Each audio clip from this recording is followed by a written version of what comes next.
In the wrong hands, its teachings would have disastrous repercussions.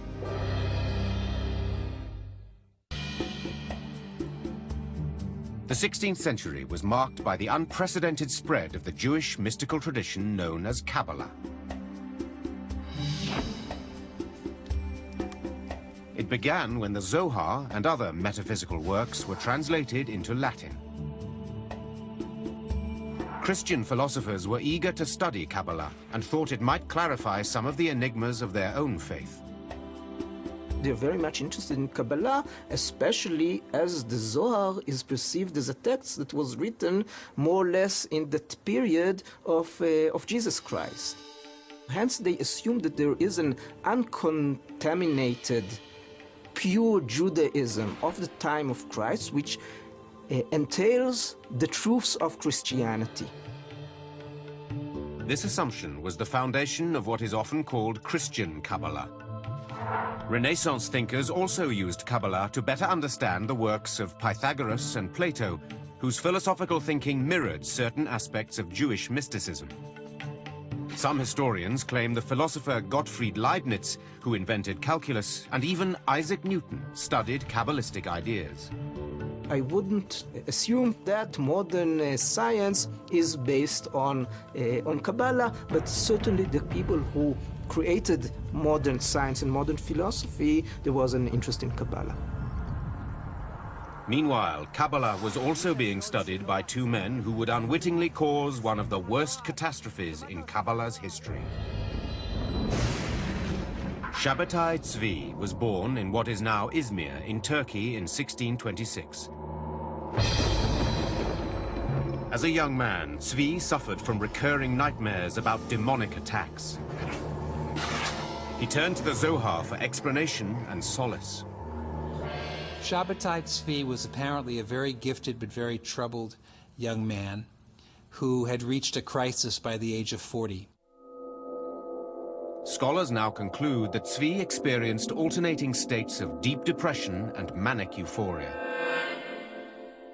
The climax came when he staged a mock marriage between himself and a scroll of the Torah.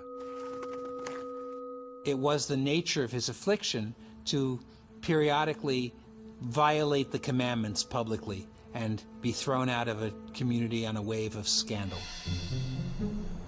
Banished by several Jewish communities in the Ottoman Empire, Tzvi fled to Jerusalem, where he wandered through the streets intoning Kabbalistic chants.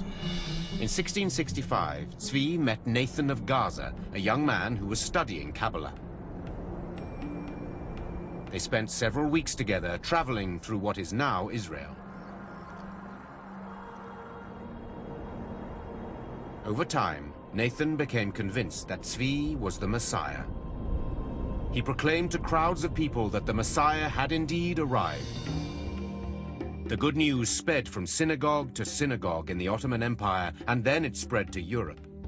By 1666, the entire Jewish world was captivated by the coming of the longed-for Messiah. Shabbatai Tzvi was a manic depressive, but a very charismatic manic depressive, and a lot of people gathered around him. Other people felt that the time was ripe. In fact, this might be what we've been waiting for.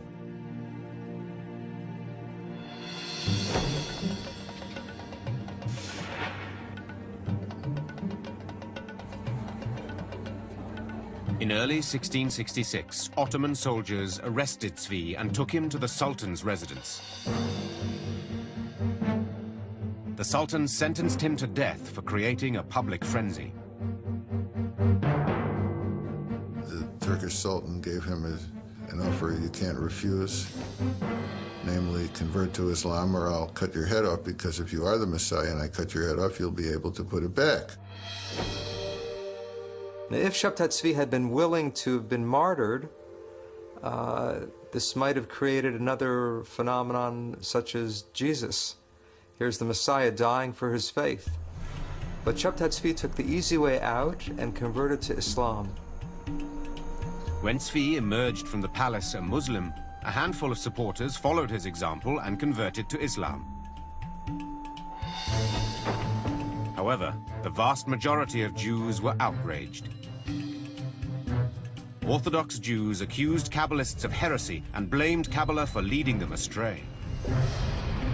I would say that one of the major effects he had was convincing people that mysticism was bad stuff, that mysticism was dangerous, that mysticism led to all kinds of terrible things. It's at that point that you have the restrictions really put into place more severely about who should study Kabbalah and how widely it could be spread. A few Kabbalistic circles continued to thrive in Eastern Europe, including a group whose practice became known as Hasidism. A rabbi and mystic called the Baal Shem Tov, or Master of the Good Name, became the leader of the Hasidic movement at the beginning of the 18th century. The Baal Shem Tov unified other mystical circles who were operating under the radar, as it were. While early Kabbalah had been reserved for the select few, Hasidism took some metaphysical elements of it and made them accessible to ordinary people. Contrary to the strict meditation and Hermetic study of early Kabbalah, Hasidism emphasized the celebration of God in everyday life. It also encouraged a more open exchange of Kabbalistic ideas with other faith groups. There's a democratic impulse in Hasidism. Anyone can serve God, anyone is beloved of God, if one discovers the spark. So this idea of the hidden sparks, which had appeared in Kabbalah, now it becomes a technique of finding God in the world. Kabbalah achieved widespread popularity for the first time in the late 1600s. But when the practice became associated with a false messiah, Kabbalists across Europe and the Middle East were shunned and then ignored. For the next 250 years, Kabbalah remained dormant, languishing in the shadows of Jewish life. In the 1930s, a German historian called Gershom Scholem began to rediscover the philosophy of Jewish mysticism. He spent many, many years